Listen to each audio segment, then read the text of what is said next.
Namaste, yogis. Welcome to the Happy Jack Yoga Podcast. I'm Happy Jack, live from the Harvard Innovation Lab in Boston, Massachusetts, USA. And I'm here with Happy Hanna, and I am in Tønsberg, Norway. very cool, a place that you used to live, a place obviously very dear to your heart. We might hear more about that. But you spent some formative years of your life there. And we're so happy. We got beautiful souls all around the world, 10 yogis, because we got two with Alice and Scott, 10 yogis around the world live, plus everybody listening on the podcast platforms. Thank you for being here. Those who make a contribution to Patreon, thank you. We offer our namahas, our respects and appreciation. And a quick shout out, Sue. Sue live here with us. Birthday. Had a birthday this past week, and so did Kristen on our team. So we're sending birthday love over to you and the beautiful fundraiser that you did for the Parkinson's, which I know is very dear to your heart. But we're very excited for the conversation. I got to say, I was saying to Hanna yesterday, and she wanted to hear more about it.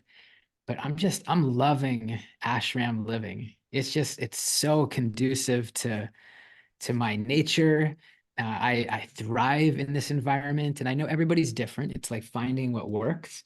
But certainly my room works. I mean, what more do you need? It's warm, it's quiet, it's clean. It's like everything is very simple. And so that definitely feels really good. But also I find myself way more productive. I mean, talk about productivity. Our friend Saga here from Finland, she's simultaneously doing exercise on a bike while consuming a podcast and engaging here. That's awesome. Productivity. I find here at the ashram, I'm way more productive because I thought that having my own space, and obviously most of you have your own space, but having my own space, with, a bed if I needed to take a nap, a fridge if I needed to get some food, basically everything right at my fingertips. There was also a lot of distractions. And so now basically all I do at home at the ashram is eat, sleep, and read in my bed. And other And than your that, I'm out. spiritual So I, practice. of course, all my spiritual practices. Like how Yeah. many Yeah. hours a day? Yeah, that's true. That's the main thing, actually. That's why I went there. That's a good distinction. But other than that, like I come here to the Harvard Innovation Lab because there's all these conference rooms where I can use and just reserve and do these Zoom calls.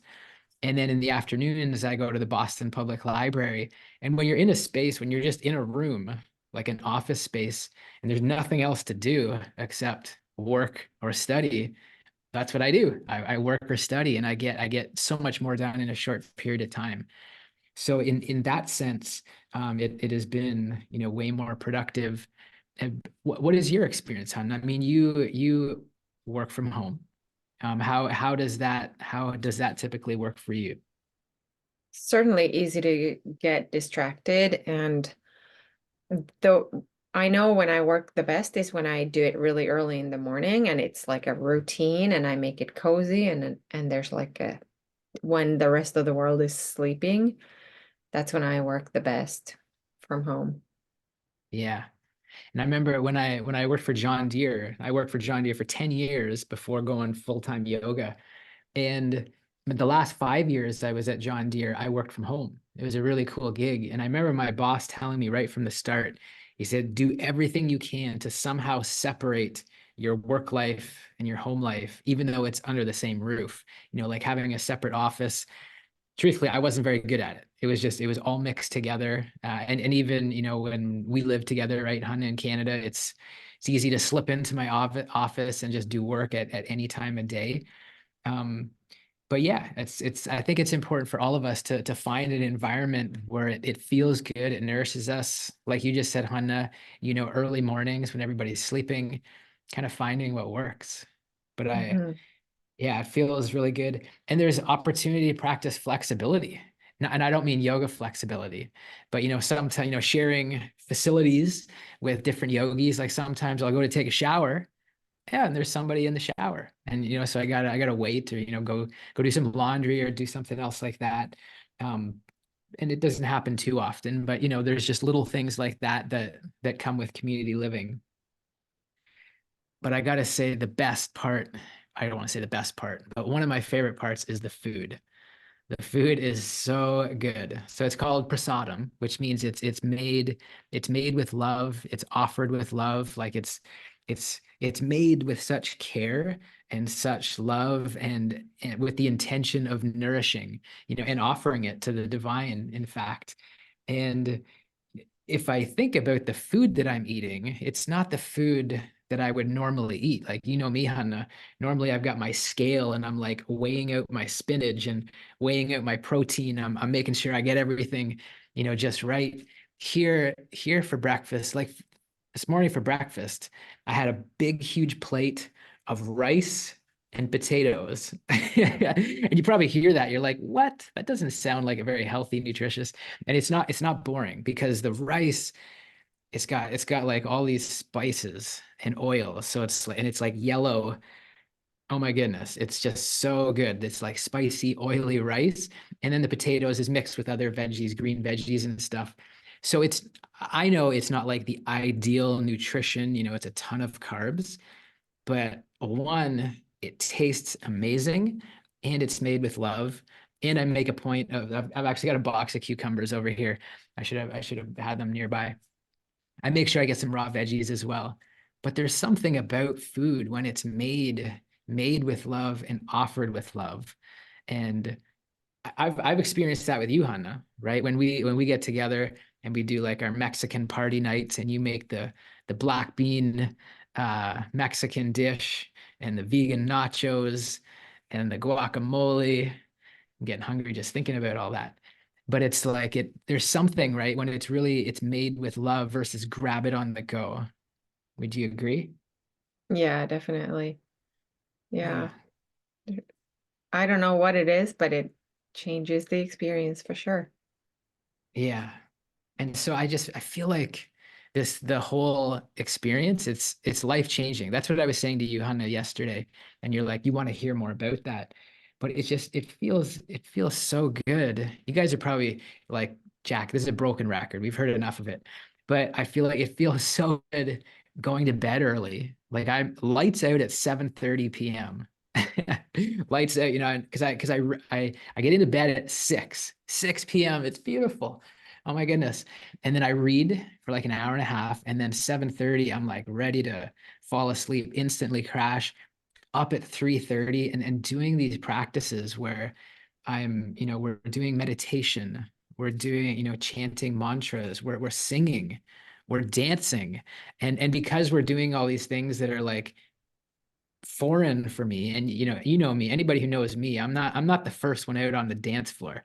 Like that's just not my normal thing, but it feels so good. And then I can laugh at myself. And sometimes I'm like laughing because I'm like, what am I doing? It's 3:30 in the morning. The whole city is sleeping. And here we are like singing and dancing and laughing and meditating and praying and loving and smiling. And it's just that time though in the morning, it impacts the rest of the day. Right. So then when I get an email that, a stressful email, or I show up to Sanskrit class yesterday, and the very first thing on the agenda is we got to change the dates and the times of all of our classes. And it's like that creates some stress, from my schedule, because these things are going to happen. But there's something about like setting the foundation of the day with these rituals that, I don't know, fill us up. And they're different for everybody. So I'm not saying everybody needs to wake up at 3:30 in the morning and sing and dance and pray and laugh, but let's find our thing. Whether it's yoga, whether it's go for a run, whether it's riding a bicycle at the chair where you are right now, whatever it is, like find the thing that feels good. Yeah, at least try things, Yeah. right? We don't have to commit to ashram life, but we can try different things that can be, a discovery. Yeah.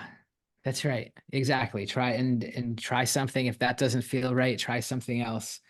And the other thing that I'm so pleased with, and I'm still a dented can with a long way to go. But I'm so much quicker to catch myself when I criticize. Like it happens. So I just shared my routine, right? I'm kind of older. I'm in, mid 40s. And so a lot of the students here, a lot of the yogis are in their mid 20s. And so they'll naturally stay up later. And I was catching myself, kind of criticizing them just a little bit in my mind because they would either sleep in for the morning program, not even come there. And I'm thinking, why come live in an ashram if you're not going to participate in all of these morning programs? Or they would come and they're like falling asleep. Like I'm literally, which does make me laugh because I sit there while we're meditating and I'm just watching some of them sit there literally completely passed out sleeping while they're meditating. But instead of, getting caught up in the story and criticizing, I can hear the teachings of Radhesham Prabhu, the teacher that we spent time with last week. And he reminded us, like, we got to be careful not to be self-righteous. And I was like, oh yeah, that's a good point. That got me right to the heart, right? Thinking that we're somehow right or we're somehow better. Because I know I've got all kinds of areas that I'm, lacking and I'm in, not doing so well. So just because I have my sleep schedule and my morning practice on point, got to be really careful not to be self-righteous. And so that was like just such a great reminder, but rather again have the compassion. And it's like, hey, how can, these young kids who are staying up so late, how maybe I can have a conversation and let them know the importance of sleep and the importance of like the impact it'll have on your health and wanting to help versus kind of sit on my high horse and feel like I'm better than. Not that I like do that to some strong degree, but it's there, and that's a quality that I don't want. And so coming back to this practice, I feel like that's what this wakes us up for. It kind of wakes us up to, just being a better person. I just keep hearing Scott, our friend Scott, who's on with us live, right? It's like that's an opportunity we have as yogis to be better. Yeah, and I think it's music to my ears when you have that kind of self-insight, Jack, and Yeah. that this teacher's words landed so deeply in your heart, Mm. because sometimes it's difficult to see for ourselves where we are, in patterns that are not helpful to the people we are with. And we just don't know the story of those kids. Like maybe they're in a really difficult program and they study till late, or they talk to their family, or we just never know what people are busy doing, Well, you know. that's exactly it, and that's what the monks Now we lost there. you. Oh, Say again. am I back Yeah, again?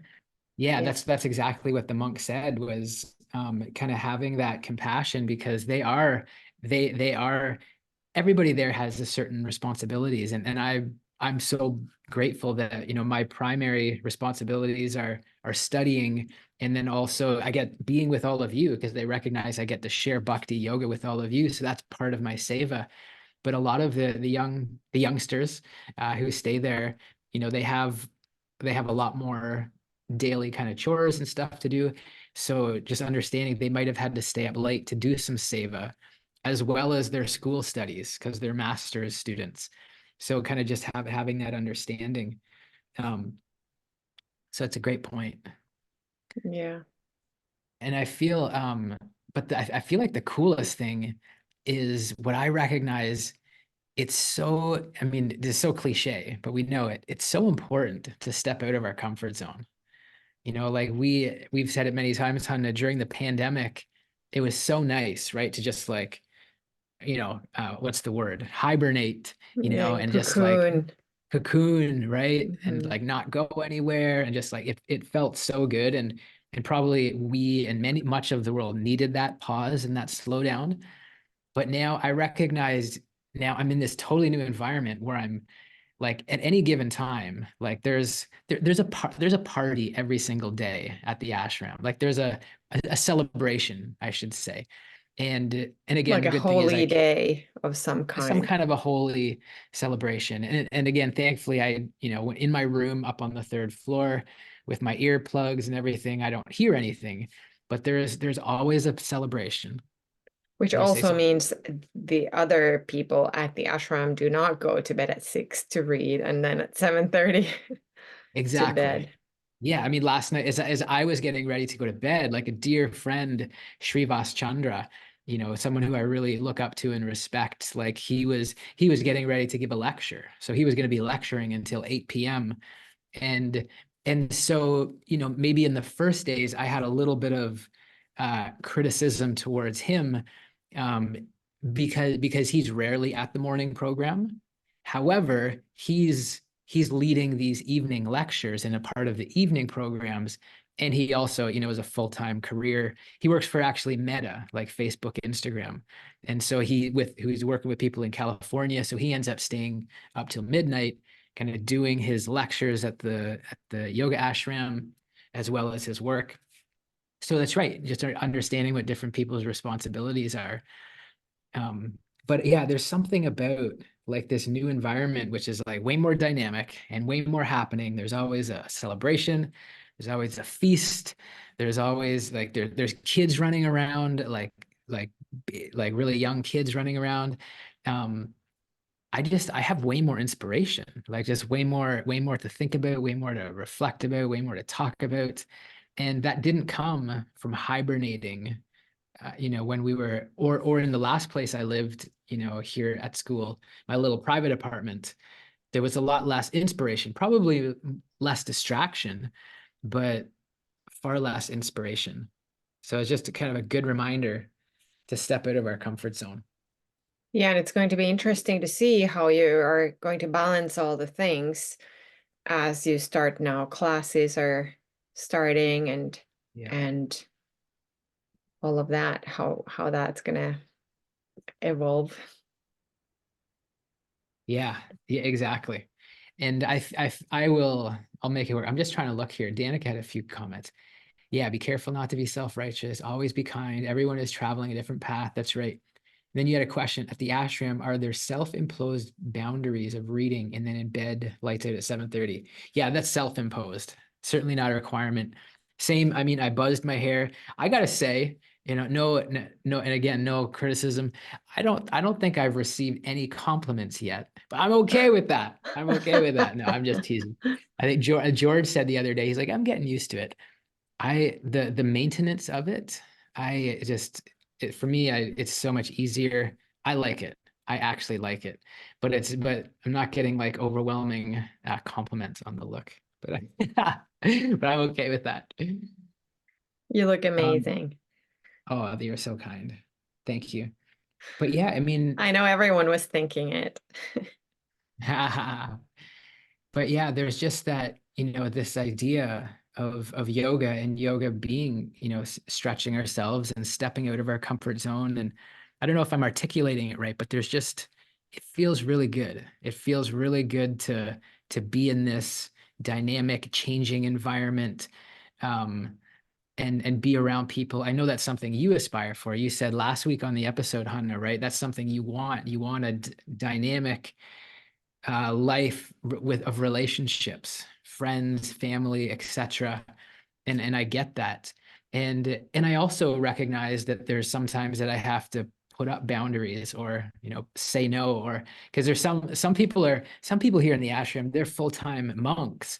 So they're just like 24/7 is to just like be there and practice and serve and be available. So they'll be happy to sit down and get into a conversation for a long time. And so I've got to be kind and politely excuse myself. But that's something you were saying last week, right, Hunter? That something you're craving as well. Yeah, and for sure there needs to be a balance between alone time and community time and shared time, Mhm. right? Yeah, exactly. And I guess the last observation from the ashram before we move things along, I notice I have to be mindful, telling everybody that I'm a yoga teacher, because all of a sudden, when you're in a yoga community, and most of them are not yoga teachers, but they're yogis. And now all of a sudden, when you're the yoga teacher, you get a lot of invitations, right? So like MIT and Northeastern and Boston College and Boston University and Penn State, all these people that I'm meeting, they're like, yeah, hey, will you come to our school and teach a yoga class? And a very nice gesture. It's a compliment. but we have to, for all of us, we have to remember to be mindful of our time and just be aware of what we can commit to and what's not possible. Yeah, because you have a pretty full schedule between studies and homework and running a business and your spiritual practice that takes many hours a day. So Yeah, it's full time. It's a full time boot camp, and you know that I love a boot camp, Hanna. you sure do. Yeah, it's finding it's. I see. Did I see Yada almost shaking her head, or maybe I miss? Yeah, right. It's like finding the environment that works for us. And so I guess I wish that's my wish for all of us is that we find that environment that nourishes us, that feels good, it feels right, but at the same time, it stretches us a little bit and Yeah, causes us and to grow and stimulates us. stimulates us, provides inspiration. Like I feel I just make everything I've said. So I just said like 8 points. These are things that I'm like walking, to the library, and I think about one of these things. I'm like, oh, this is something I'm excited about, and I want to share it on the podcast. And I feel like there's so many more inspiring, exciting things that I'm experiencing that I want to share that wasn't happening when I stayed in my little cocoon. So it's a great little reminder. Yeah. And makes me think about like how my Bracebridge life is quite the opposite of what you're describing. And that's what I miss is being in a more dynamic setup, being more stimulated, right, than what I am in my daily life when I live there. Yeah. I've told you, you're welcome to come visit Boston. And you get there's a women's ashram, fourth floor. In fact, anybody, I'm putting this out there to every single one of you right now. I'm talking to Sue, talking to Amy, Danica, Yada, Saga, Alice, I mean, all the guys as well. If anybody wants to come visit, if you're pass through the Boston area, we'll arrange for no problem for you to spend the night, stay up in the women's ashram. If you're a guy, stay in the men's ashram, come have a meal. Yeah, I'm just putting it out there because I know Well, I that have been, you have been. and yes. Amy And says it's just different not to during the visit snow. than live there, but I'm so happy to hear that it's working for you. Yeah, yeah, it is. It's like Because that was not something you were anticipating. that's right. It's truly. I had some anxiety over the Christmas holidays because I really knew that I wanted the spiritual practices and that is totally meeting the expectations. It's very nourishing. Mhm. But what I thought that I was going to have to like navigate around the challenges of community living, which meant distractions and meant, just whatever. I don't know, maybe being loud, not being able to sleep, but everything is super smooth. And that being said, it's what is it, just when you think everything's going perfect, that's when, the universe delivers a test or a teaching. But I'm ready for that. It feels good. Yeah, that's amazing. Now just receive all the blessings, Yeah. right? And enjoy them. Yeah, exactly. And so the one other thing that I want to mention before we get to I actually got a few things. Last week, Hanna, Krishna and Christ, what a success. Oh my goodness. I see many of the yogis who are here live with us. Amy's nodding her head. She's a theologian, second generation. Um, but it was just so cool to engage in these conversations, and I was there very much a student like everyone else because we had three incredible guests, a monk from India, Professor Clooney from Harvard, and then our dear friend Edwin Bryant, who knows A the monk professor at life, Rutgers. professor at Rutgers, who knows the monk life and the scholar life. And it was so refreshing. I got to go back and listen. In fact, all of us, you too, Hanno, got to go back and listen to the responses. But there were just some things like to hear Professor Clooney, who's such a committed Christian Catholic, just so devoted his whole life to this tradition. And to hear him say to the students, because some of the students brought up, like, hey, I'm a Christian and I was told I shouldn't be practicing yoga. And to hear Professor Clooney, Father Clooney, Dr. Clooney say, well, where in the Bible does it say you can't practice yoga? There's nothing. I mean, he knows it better than me and probably most of us. And for him to say there's nothing there that says you can't practice. And by the way, what do you mean by yoga? Do you mean stretching? Do you mean you're not allowed to stretch? Do you mean you're not allowed to breathe? Do you mean you're not allowed to close your eyes and reflect? Um, what do you mean by it? And so to hear someone like that take that position, and then also saying, I can almost remember word for word, he said, regardless how, staunch and firm you are in your particular tradition, there's so much value in exploring other traditions and understanding them and respecting them and receiving wisdom from them. And I just that's not my experience of every person I meet in the world. And so to have somebody that's, such a high level faith leader, and scholar, to take that position, I think is just so healthy. And yeah, that's going to help, break down the barriers. And then the other, well, I'll just pause on that. Any thoughts on that? Well, no, I don't really have any other thoughts than admiration for that. That is really well said and very like I guess as yogis we carry that around a little bit, like in because we most of us in the West were not brought up in the Indian faith tradition and we don't always know how to marry these two, even if we were not raised in any religious system. Our the whole Western world is pretty Judeo-Christian, kind of like in, you know, between the lines. And so Mhm.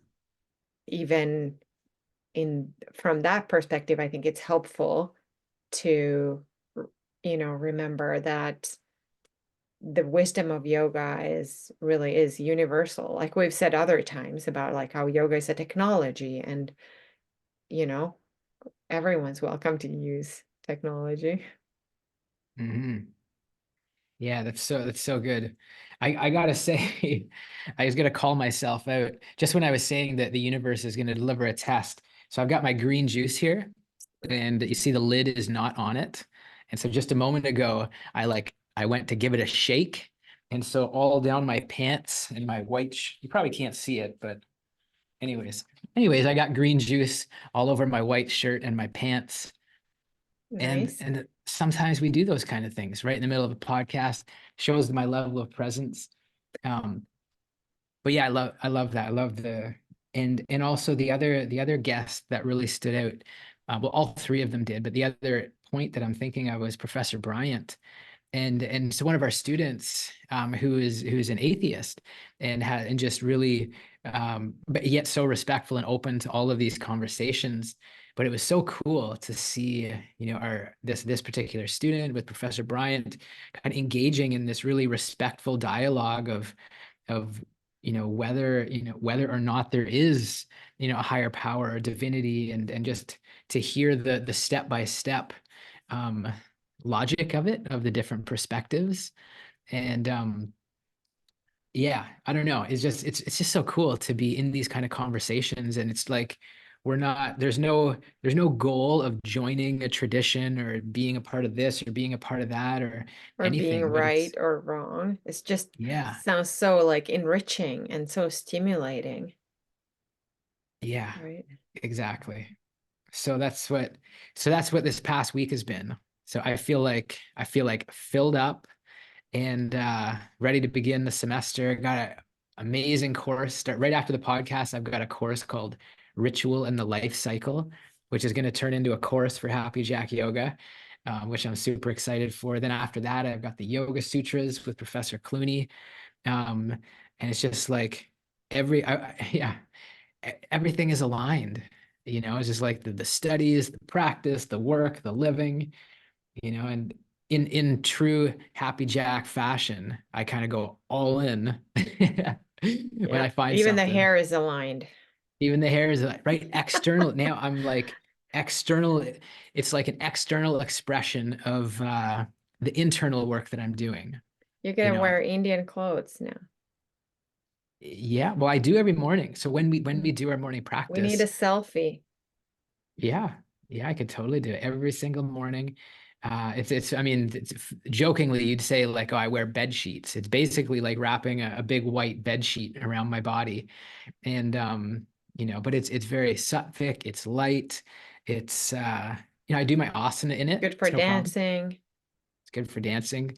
But at one time it like fell down, and the temple president, he's like, hey, pull your pants Happy up. I Jack, mean, let's wrap yeah. you into this.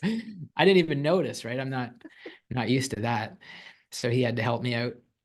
Um, but yeah, it's like everything is aligned, and it won't this won't be like, the environment and the path forever necessarily, but why not go all in for the moment? Hmm. Yeah, it sounds like it's very stimulating. Yeah. Makes you happy. So then the other thing that's exciting is just this week, kind of 200-hour hero's journey has kicked off. That's like super cool. And we got lots of grads here from the 200-hour hero's journey, and the next round has just begun.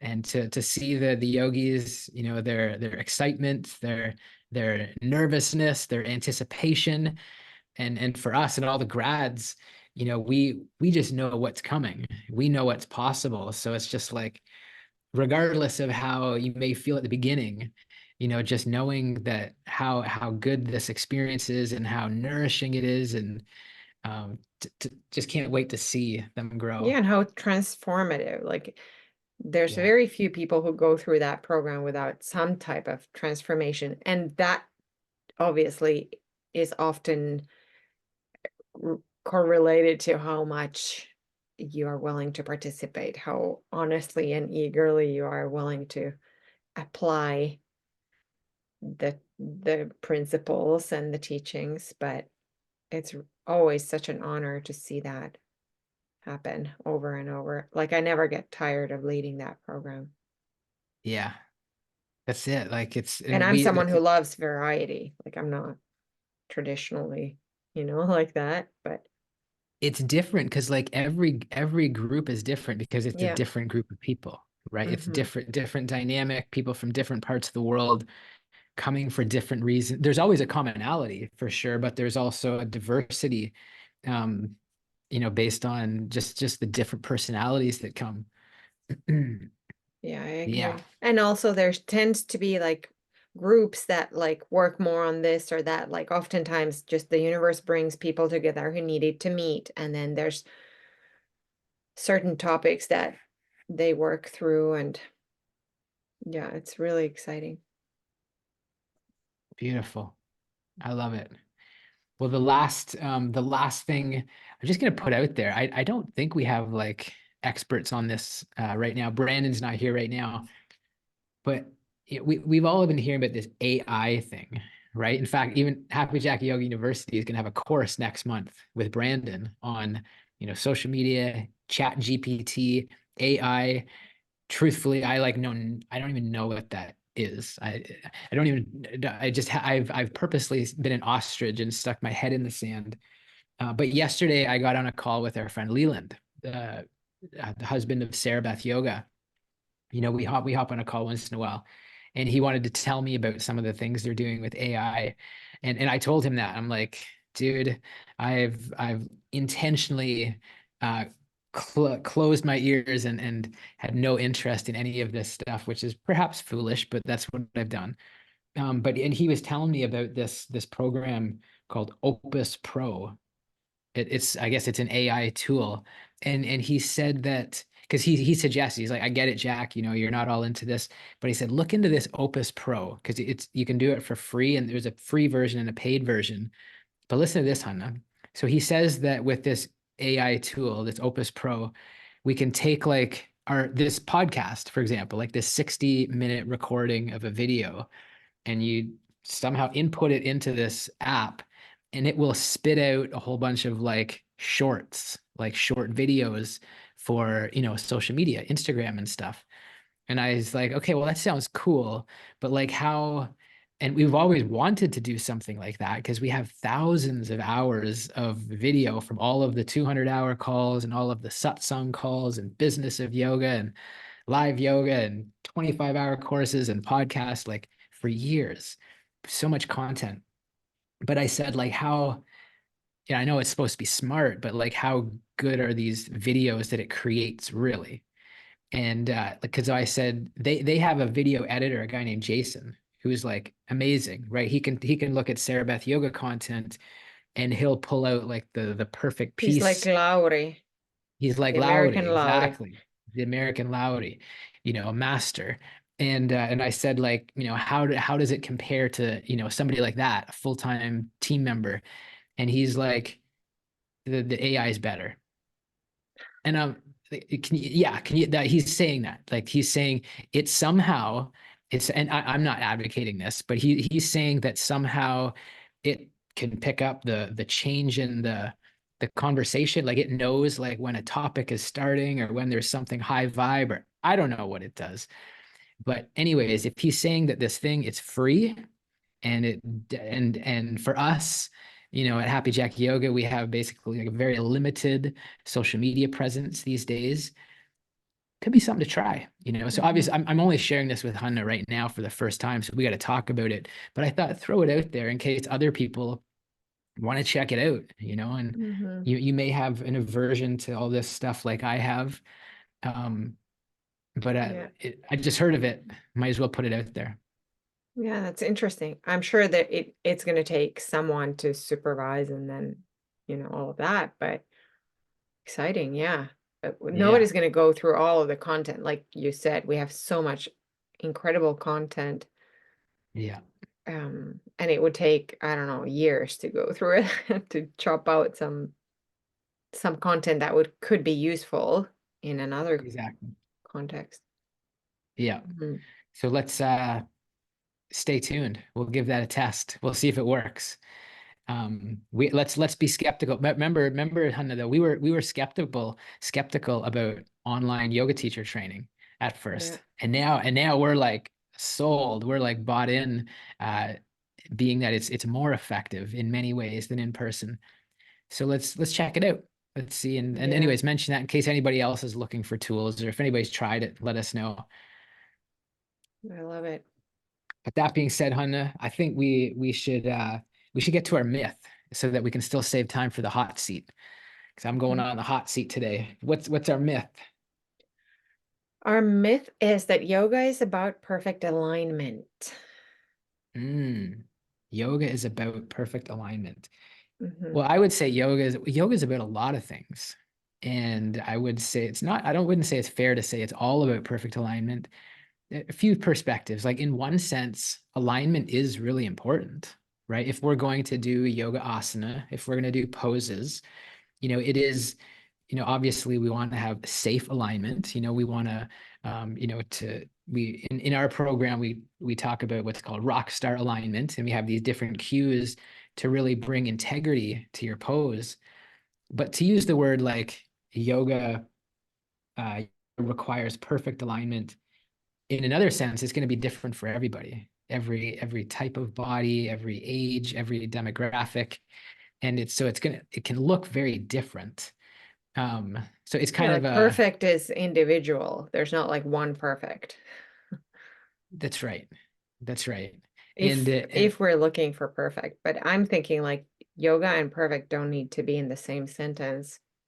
yeah, I agree. That's what exactly. There was something about the word perfect in yoga. It's practice, right? It's not a perfect, it's a practice.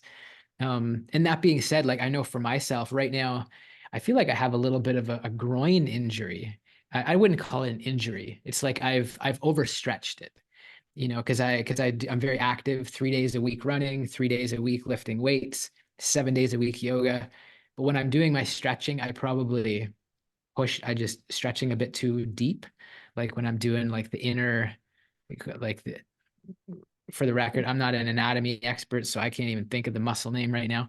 But when I'm stretching like my Right. inner leg Mm. in the groin, and so that being said, there could have been an opportunity to be mindful with my alignment and to not let my ego push to go further than was necessary. So alignment is definitely a healthy thing, but Sounds like we both agree we should remove the word perfect. Yeah. Yeah, I guess that's like the only thought I have on it on this sentence is that perfect isn't like who is it? Tony says that perfection is the lowest standard for, is that Tony's sentence? Yeah, Do you perfection is the remember? lowest standard. Standard, Yeah, because it's yeah. not attainable. It's Mm-hmm. it's not practical. It's not really. It's yeah. Yeah. And then I like it. alignment, of course, I'm thinking also like not just like physical anatomy alignment, but then it's also about aligning with energy and aligning with your sense of higher purpose and your purpose in this life, like Mhm. looking for that type of alignment. Yoga can lead to that as well. Yeah, when it connects you to your dharma, your Yeah, purpose, and your passion, and so that's the other thing is that like yoga is so much more than just alignment. Alignment is important, but yoga is so much more than just that. exactly. Nice one. Hmm. Well, why don't we in these last 15 minutes throw me on the hot seat? What do you got? Yes. Catch me off guard, put me out of my even further out of my comfort zone, get me to stumble, get me to spill more green juice all over my white shirt. What do you got for me? Okay, so this question is the first one. And in the light of what you've already shared, like you've talked a lot about what ashram life is like for you right now and getting started with everything. But if you like, now that you've shared all that, now you're not allowed to share that anymore. When I ask you, what are you Mhm. present to right now? What I'm present to right now is how busy the mind is, how busy my mind is. Because when I'm doing some of these morning practices, these rituals, the singing, the dancing, the praying, and then I catch myself start thinking about something, some responsibility I have, some task, some to-do list, and I'm talking like not important stuff. Like, oh, it's the podcast today. I gotta remember to shave. Oh, it's I gotta remember to do my laundry. Like all these just kind of little things. What I'm present to is that my mind is still so busy. And so even though I'm doing these practices and I got to ask the monk that was visiting from India on the last day before he left. I said to him, because we were doing all these morning practices and we're like praying and singing and glorifying and chanting and meditating. And I was just thinking in Pune, India, of like 6,000 people. He has hundreds of leaders that report to him. In fact, he's got like 8 directors of his. So the point being, he has a lot of responsibility. And so I said to him, I said, with all the responsibility you have, there's got to be challenges. There's got to be like fires. There's got to be problems to solve. And I was curious, while we're doing these morning practices, do you catch yourself thinking about like, because what if he's got some big problem over in India and he's here in Boston? Like I would be at times thinking about that problem back home that I need to solve. And he kind of laughed and he's like, no, not for years. It hasn't happened. That um and he said the reason is because he really understands he understands the meaning of the mantras that we're chanting. He really understands the purpose and the nature of the practice. And so because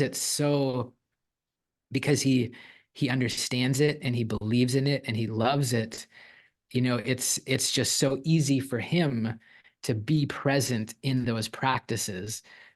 And for the last, because he's been doing it 35 years or something.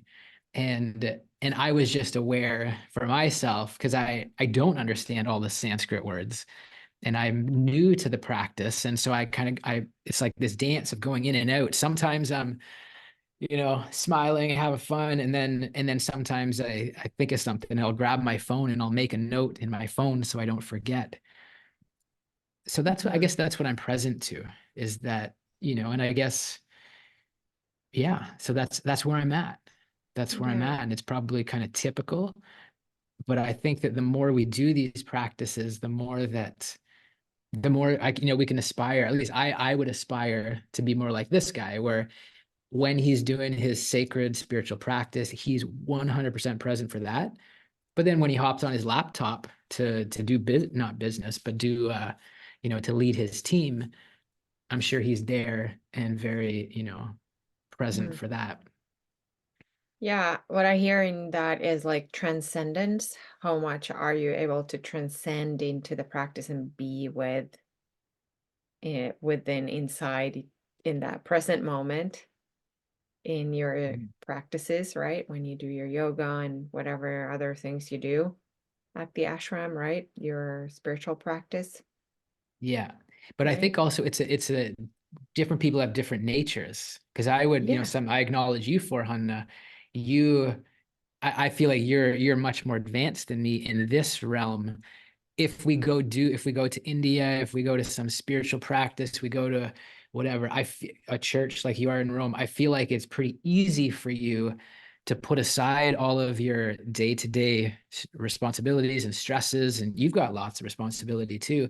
I feel like you're good at putting that aside and just like being blissful in the moment.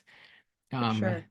And I feel like I can visit those moments years later, like whatever transcendent moment I had in India or in the church in Rome, I can reproduce that experience and that vibe and that connection and that transcendence years later, and it still serves mm, and helps me. And I think, like you say, we are different because of our karmas and whatever personalities. And so we all have our own ways to connect and, and be with, be 100% in the present moment, which could be one way of saying transcendence. mhm.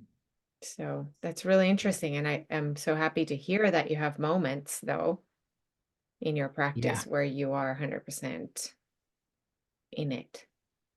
Because another thing is this person you're referring to, like you said, he's been practicing it for a long time, whereas maybe for Mhm. you, this aspect of the practice can be a little bit newer, that you're now practicing kind of intensely, Mhm. right? Yeah, So, so now just even hearing that response from him and thinking about that, and it helps. It's like, hey, I want to be present for this practice.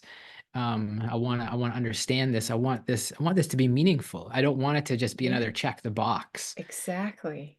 because there is a lot of check the box stuff, right? I take my supplements every day. Every day I take vitamin B because I'm vegan. I take vitamin C to boost my immunity. I take a vitamin D because I live in the cold climates, not get as much sun. I take a probiotic, I don't need to go through it all, but there's certain things I do every day. I have a green juice, I da da da with the sleep, and sometimes it can be just like a check the box, because a decision was made at one point of like, this is a healthy thing to do, so I'm going to do this. But then sometimes, I'm probably not so present going through those activities because I'm just like, just doing the thing. And I don't Hmm. want my spiritual practice to become like that. Just get myself into the yoga shala room at 4 in the morning, to because that's what I'm supposed to do, but to really go down there with an intention of connecting to my best self and connecting to higher being and Hmm. these kind of beautiful things. Yeah, I love that. Cool. Okay, next, now you are in deep conversation with a lot of wise people and a lot of people from different faith traditions at Harvard Divinity School. The understanding is that you are all on a spiritual path, right? And going really deep. And Mhm. so, and that's like where you live right now, but the answer to this next question could be from anywhere. So it doesn't have to be from Harvard or the people you've met recently. It could be someone from a long time ago. But what's the best piece of advice that changed your view on life that you ever received? The best piece of advice that changed my view on life. Great question. I mean, the first, I don't know that this is the best per se, but like the first thing that came to mind is thinking about Tony Robbins and I, and just him talking about living in a beautiful state, kind of regardless of our circumstances, regardless of the challenges that any one of us is facing at any given time, but just really making a conscious decision to live in a beautiful state. And because I've experienced that. I've experienced sometimes like, how good it feels to be in that beautiful state.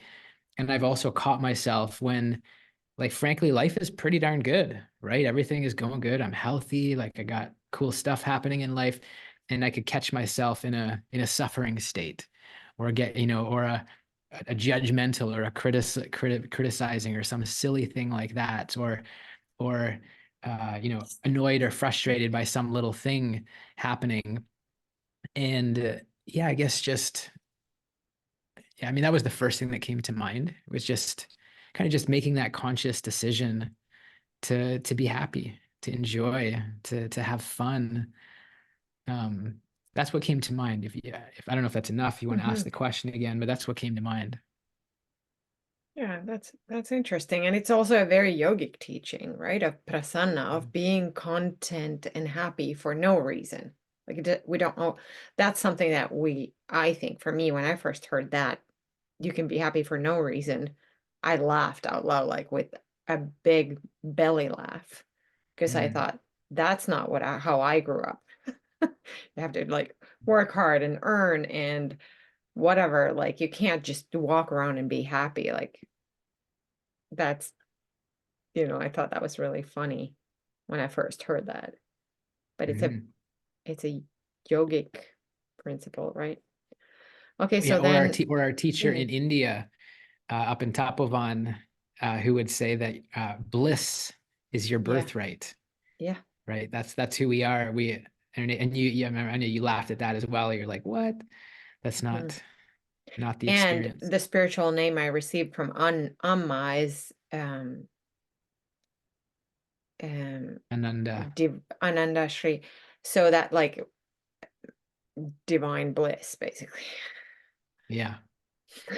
Yeah, But exactly. that's kind of funny.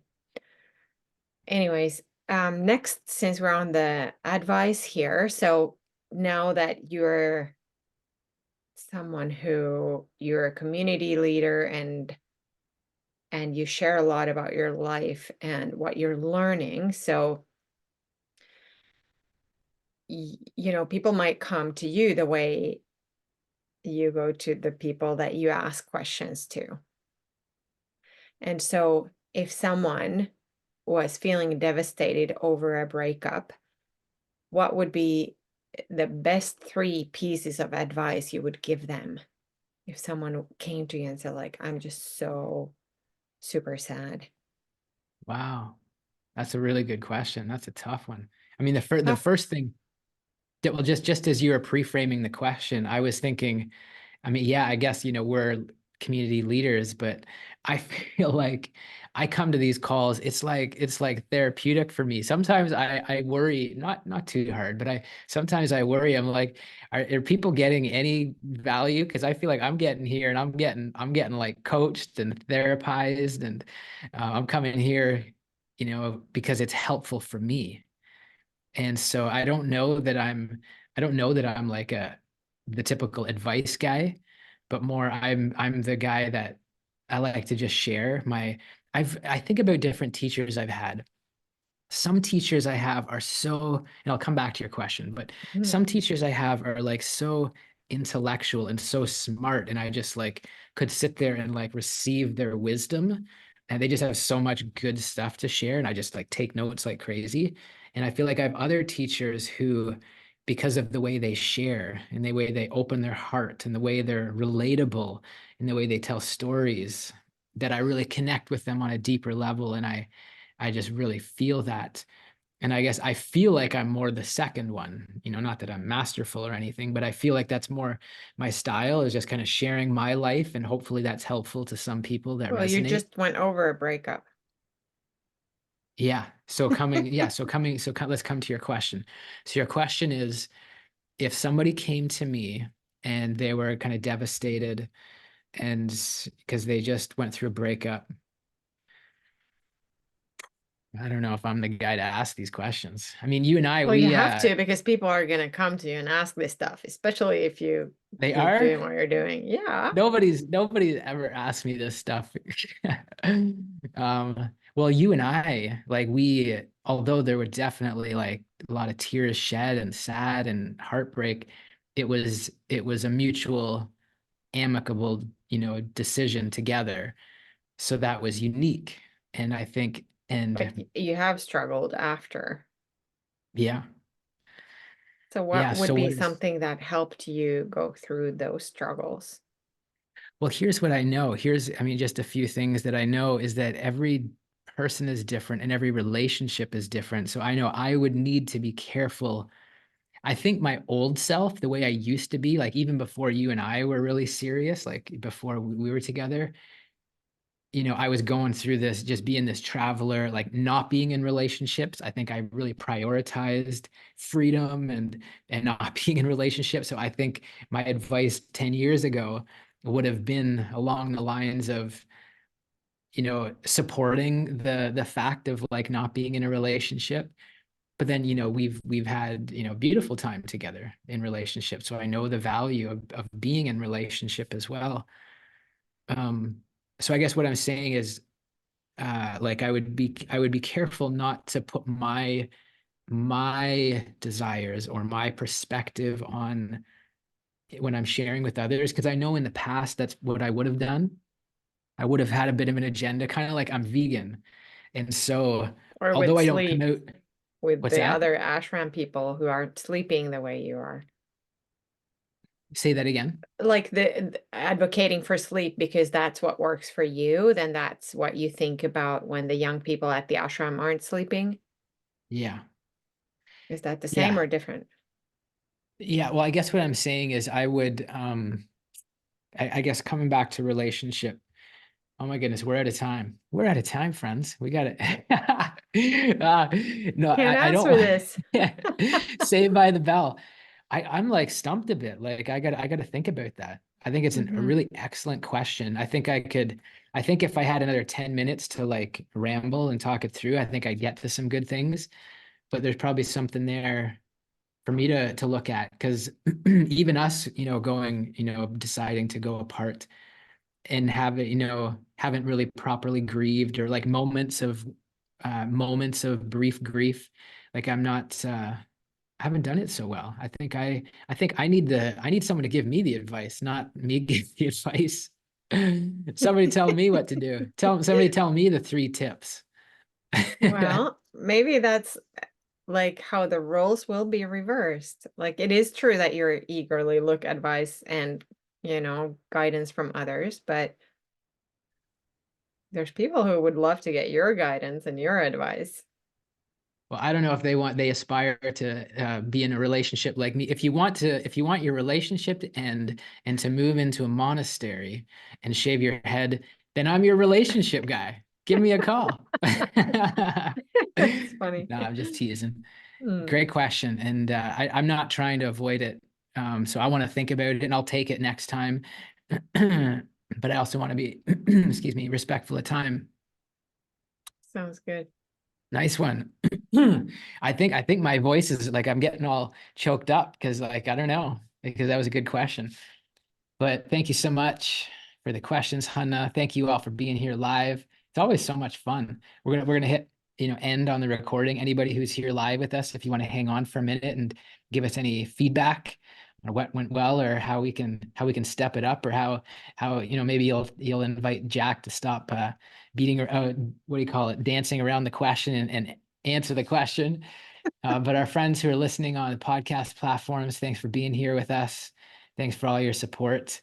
This was episode 20, 20 down, 20 weeks, right? After a year, we'll have Hmm. done 50 weeks. After 2 years, we'll be 100, episode 100, one step at a time. We're at 20. My friends, make it an amazing rest of the day. Namaste. Namaste.